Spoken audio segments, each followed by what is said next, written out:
Ms. Rogers, is there anything that you wish to say or present today to the court before I impose your sentence? Good afternoon. I just wanted to thank you for allowing me the chance to speak today. This is it, the moment every defendant dreads.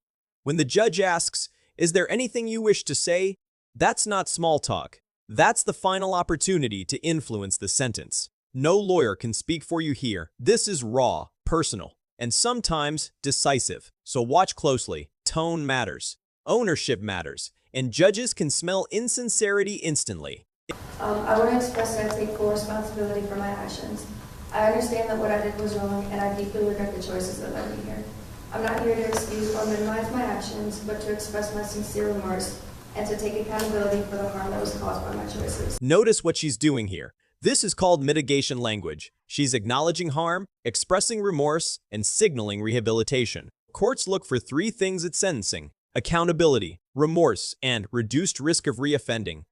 The question is, does the judge believe it? Or does this sound rehearsed? That split-second perception can mean months, even years. I specifically want to apologize to the community members who were affected by my actions, as well as the involved law enforcement and other individuals who helped restore order the day of the incident and the days after. I know what I participated in was wrong, and if I were on the other side of it that night, I'd be very frustrated.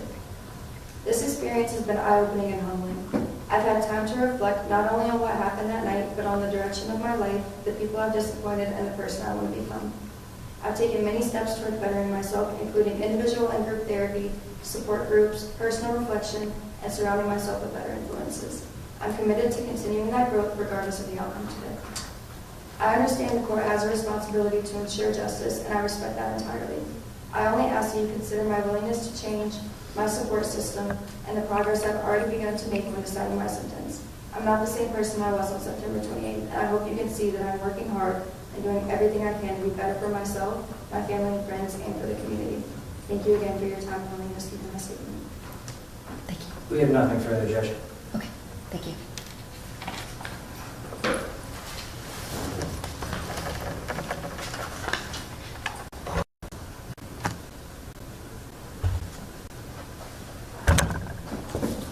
Now pay attention.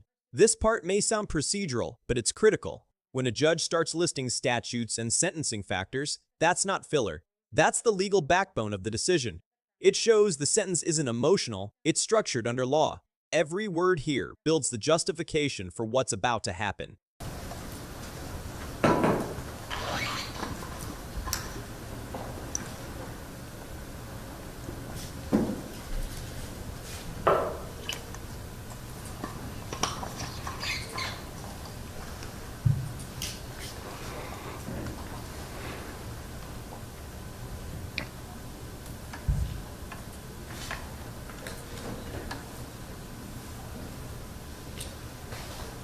Is there anything else the parties wish to say or present before the court closes the sentence? Oh, Your Honor. Okay. Not on the behalf of the defense, Judge. Okay, thank you. So before imposing the sentence, the court notes for the record, it has considered the record, the oral statements made here today, the pre-sentence investigation report that's been reviewed by the parties, as well as the defendant's sentencing memorandum with the attached letters, as well as the information that was provided by and presented by the state. The court has also considered the plea negotiations, the information provided with regards to through the state with regards to the law enforcement, any other information relied upon that was attached to the letters and memorandums, the facts of the indictment, the criminal history of the defendant. The court has considered all relevant factors outlined under Ohio Revised Code 2929.11, 2929.12, and 2929.13, including seriousness of the offense and recidivism factors through 2929.19. The court must and has formulated its decision based upon the overriding principles and purposes of felony sentencing, namely to protect the public from future crime by the defendant or others, and to punish the offender using the minimum sanctions that the court determines accomplishes those purposes without imposing an unnecessary burden on state or local government resources. And there it is, maximum time. That means the judge found the offense serious enough to impose the harshest available penalty on that count. When courts choose the max, it usually signals strong concern about deterrence or public impact. This isn't symbolic. This is the ceiling. Let that sink in. To achieve these purposes, the court has considered the need for incapacitation, deterrence, rehabilitation, and providing for restitution. The court must and has considered the seriousness and recidivism factors relevant to the offense and offender pursuant to Ohio Revised Code 2929.12. The court must and has ensured that the sentence being imposed does not demean the seriousness of the crime and the impact it has on the victims and is consistent with other similar offenses committed by like offenders. And finally, the sentence is not based upon any impermissible purposes, namely the race, ethnic background, gender, or religion of Ms. Rogers. Do you understand that, Ms. Rogers? Yes, Your Honor. Okay. Now here's an important legal nuance: concurrent sentences. That means she serves both sentences at the same time, not back-to-back. So although the court imposed 2 maximums, the total prison exposure doesn't stack. This is where sentencing math gets interesting. Without concurrency, she'd be facing 30 months. Instead, it caps at 18. Small wording, huge difference.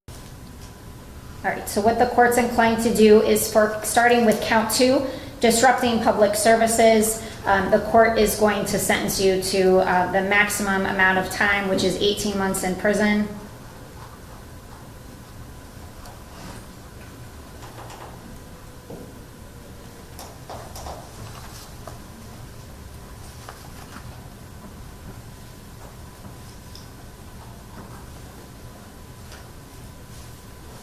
There was also a specification for forfeiture of property on that count, which would be the forfeiture of the 2020 Infiniti Q50 with a VIN number JN1EB7AR5LM250122, as well as a cell phone to be forfeited to the Cleveland Division of Police.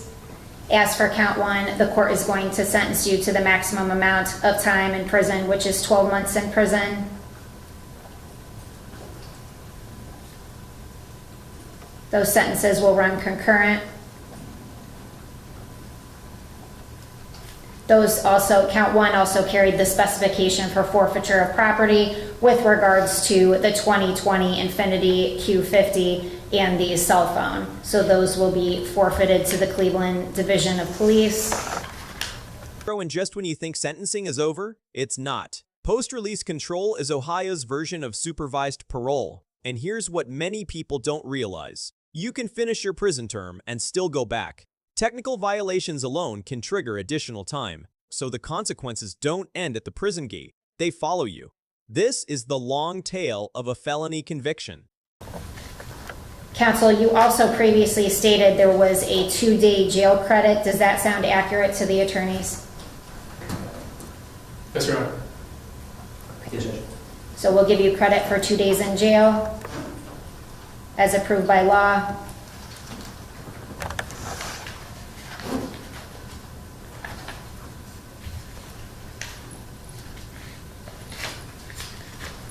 Counsel, did you wish to be heard with regards to court costs and fines? I would simply ask the court to consider waiving them, Your Honor, at this time. Yes. Are you asking for a finding of indigency? Yes, Your Honor. Okay. The court will make a finding of indigency.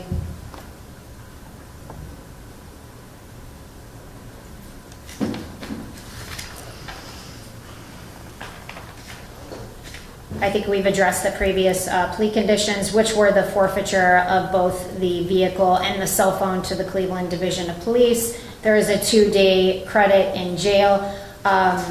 So I also have to address with you post-release control. Since you are being sentenced to prison, upon completion of your prison term, you may or shall be subject to post-release control for up to 2 years as determined by the parole board pursuant to Ohio Revised Code 2967.28. And that's up to 2 years at the discretion of the parole board and not of this court.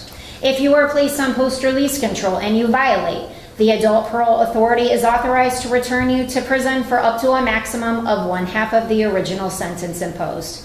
If you're convicted of a new felony while on post-release control, in addition to being punished for the new offense, the judge could add an additional consecutive prison term of 1 year or whatever time remains on your post-release control term, whichever is greater as a maximum. While you're on post-release control and you fail to report to your parole officer, you could be charged with escape, which is a felony. If you violate any post-release control rule or condition, you may be subject to a more restrictive rule or condition, a longer duration under supervision, or you could be sent back to prison even though you have done all of the time in which you have been sentenced. You could get up to 9 months in prison for each rule violation. The total, however, for all rule violations cannot be more than 1/2 of the prison sentence you receive unless the rule violation is for the commission of a new felony, in which case you could receive a prison term of the greater of 1 year or the time remaining on post-release control, in addition to any time you receive for the new felony. The post-release control prison term must be served consecutively to any prison term you receive for the new felony. Councils, is there anything else we need to address before we adjourn today? Oh, Your Honor. For the record, we would just note our objection to the court's formulation of the steps. Thank you. Thank you. All right, if there's nothing further, then we will adjourn. Thank you.